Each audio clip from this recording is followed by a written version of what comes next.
For 3 months, I'd been seeing a guy named Rex, a total stranger I'd only met online. We were in the thick of it, that honeymoon phase where every night my phone would blow up with messages that made my pulse jump.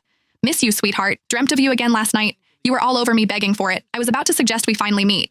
But then he sent me a picture, a casual shot of his desk, and I saw something familiar, the crest of the Falcone crime family. And I work for a company owned by the Falcones. For 3 months, I'd been sexting a dangerous man, a made man in the mafia, who could be right under my nose. And just when I was trying to figure out who he was, I saw them. The custom black onyx cufflinks I'd picked out for Rex. On my boss, Marco's, wrists. What are you up to? My thumbs flew across the screen. I hit send. I stared at the chat, waiting for the man I knew only as Rex to reply. This had been my ritual for the past 3 months. I'd added him on a whim. We hit it off instantly, falling hard and fast until things got intense. My phone vibrated. It was a picture, a side shot of his computer desk. A few files were scattered next to the keyboard. Working and waiting for a text from my sweetheart. A smile crept onto my face. This man knew exactly how to make me blush with just a few words. Maybe it was time to take this offline, to finally meet in person. But as I was about to type my reply, my fingers froze. Bottom right of the photo, on the corner of a folder, was a sliver of a metal pin, a falcon with its wings spread. The Falcone family crest, the same mafia that owned the company I worked for. My online boyfriend was one of them. I stared at the screen for a full 10 minutes, my mind blank. My thumbs hovered over the keyboard. Babe, what do you actually do? Are you with the Falcones? I typed the words, then deleted them, over and over. I didn't know what to say. If I asked, he'd ask right back. He'd want to know where I was. He'd find out I worked for a Falcone company. He would come looking for me. And then what? What the hell would I do then? When I didn't reply right away, Rex's texts started coming in, one after another. Baby, you there? Busy? Send me a pic. Like you do. Your hand, or anything. Dreamt of you again last night. You were all over me begging for it. His words were getting dirtier, bolder. But this time, my cheeks weren't just hot with a blush. They were burning with a cold dread.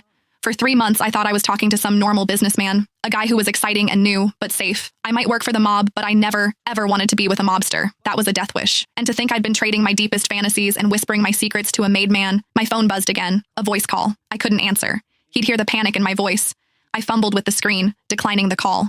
Then I quickly typed out a lie. In a meeting, honey. Talk later. He seemed to buy it. A moment later, he replied, waiting for you. I closed the chat and took a deep, shaky breath. I needed to calm down, think. First, I had to figure out who he was. Was he some low-level muscle or a high-up manager? Second, what was I going to do?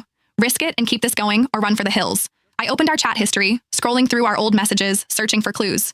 We'd both been careful about privacy, never sharing details about our work or personal lives. But one thing stood out. He'd once sent me an Abby pic from a gym mirror. His stomach was perfectly defined, and just below his left ribs, there was a black tattoo. It looked like some ancient, cryptic symbol, all sharp lines and mystery. It was the only identifying feature I had. The problem was, I couldn't exactly start ripping open shirts at headquarters to play a game of Find the Tattoo. Back at my desk, I scanned the office. Men in expensive suits with stone-cold faces prowled the halls. Any one of them could be Rex. My only saving grace was that I'd never sent him a picture of my face. He couldn't recognize me. I opened our chat history again, combing through every line. Finally, I found it. A conversation from last month. He told me he was shopping on the Magnificent Mile in Chicago, looking for cufflinks for a big event, and asked me to help him choose. I'd picked out a pair of custom black onyx cufflinks with gold trim. He'd bought them. I stood up, pretending to get coffee, and walked the hallways, my eyes glued to every man's wrists. Most wore long sleeves. The few cufflinks I saw were just generic styles. Nothing. I went back to my desk. An idea sparked. I had to test it. I sent a text to Rex. Hey, you wearing those cufflinks I picked out for you? He replied almost instantly. Of course. I wear them every day. A reminder of you. Just then, the internal phone on my desk rang. Liliana, my office. Now. It was my boss. Marco. Marco Rossi was in his early 30s, with brown hair and dark eyes.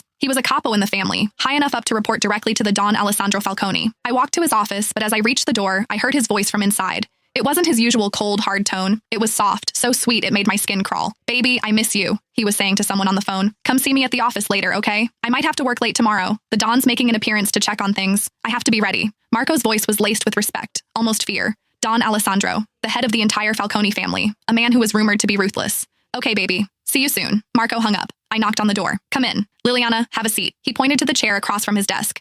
About tomorrow's board meeting, I need you to prepare a detailed report. Yes, sir, I said, trying to keep my voice professional. Marco started explaining the requirements, but as he reached for a glass of water on his desk, my eyes locked onto his cuffs. And there they were, gleaming. A pair of black onyx cufflinks with gold trim. The exact same ones I'd picked for Rex. My pen slipped from my fingers, clattering to the floor. What's wrong? Marco looked up, his brow furrowed. Nothing. I bent down to pick up the pen, my heart hammering against my ribs. It just slipped. Boss, your cufflinks, they're unique, I said, my voice trembling slightly. Marco glanced down at his wrist, a small smile playing on his lips. You think so? They are pretty nice, right? I pushed, needing to be sure. Where did you get them? He frowned, confused. The Magnificent Mile. Why? You like them? I forced a casual smile and waved it off. Oh, no reason. Just curious. Then I practically ran out of there. I stumbled back to my desk, my mind reeling. I was almost certain. Marco was Rex. But if that was true, who was he calling baby on the phone? Was he cheating on me with a secret lover? Oh my God. An hour later, a stunning blonde walked into Marco's office. I pretended to organize files nearby, straining to listen. Baby, I missed you. Marco's voice was syrupy sweet again. It made my stomach turn. You look extra handsome today, the woman cooed. I wore the new suit, Marco said. And the cufflinks you like. I want to make a good impression when I meet your parents tonight. Darling, you're already perfect. My father is going to love you. Meeting her parents? New suit? The cufflinks she likes?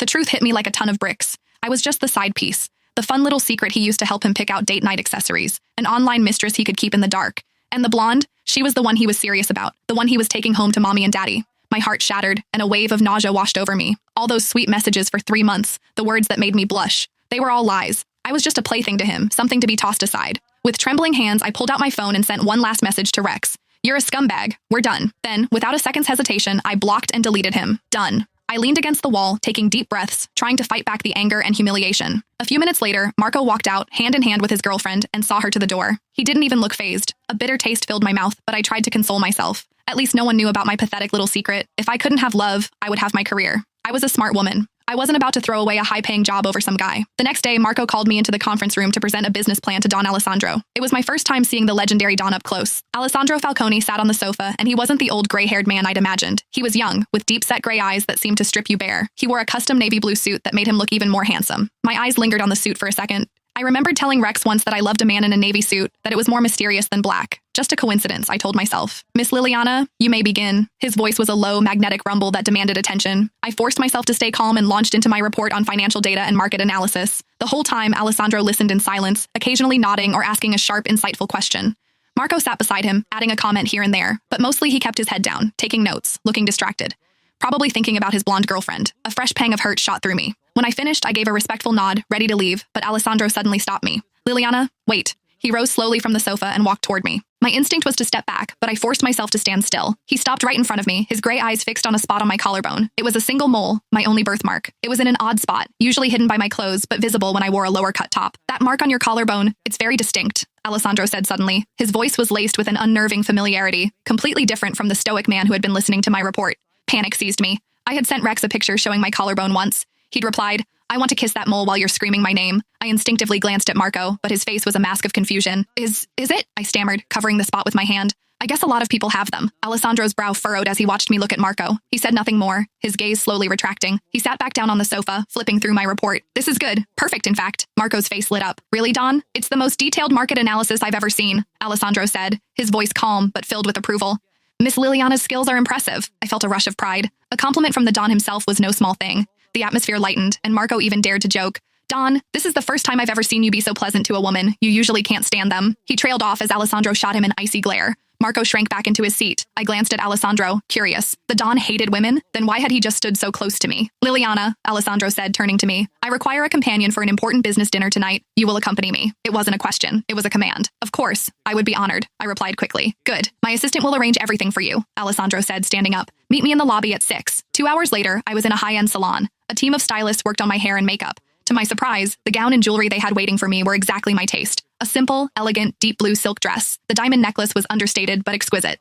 These were all prepared at Mr. Falcone's direction, his assistant explained. He said to choose a style that would suit you best. A wave of confusion washed over me. How would Alessandro Falcone know my style? At 6 o'clock sharp, I was in the lobby. The moment Alessandro saw me, a flicker of admiration crossed his eyes. You look beautiful, he said, extending his arm. Ready? I felt my cheeks warm as I gently placed my hand on his arm. The dinner was at a 5-star hotel downtown, filled with Chicago's political and business elite, as well as other mob figures. Everyone was impeccably dressed. Care to dance? Alessandro asked as the music started. I nodded, and he led me to the floor. His large hand rested on the small of my back, his touch surprisingly hot, searing a brand through the silk of my dress and making my knees weak. As we danced, Alessandro pulled me closer and closer until my body was pressed flush against his chest. I could feel the heat radiating from him. His lips deliberately brushed against my earlobe, sending a jolt straight down my spine. For some reason, my mind flashed back to Rex and his bold, dirty talk. This feeling, it was just like that. I shook myself. Get a grip. Stop thinking about that asshole. By the end of the dance, I was flushed and breathless. Alessandro, however, just had a small, satisfied smirk on his face. Don Falcone, and who is this lovely lady? A middle-aged man asked as he approached us. Alessandro's arm tightened around me, pulling me in possessively, but he didn't answer the man's question. His action was answer enough. Feeling a bit awkward, I whispered in his ear, I think I need a break. I walked over to the dessert table and picked up a piece of chocolate cake. You have a little something on your lip, Alessandro said, appearing at my side. He reached out and gently wiped a crumb from the corner of my mouth with his thumb. The gesture was so intimate, so natural, as if we were longtime lovers. People around us were staring. Looking at his face so close to mine, I felt my heart hammer against my ribs. So much for hating women and being celibate, I thought wryly.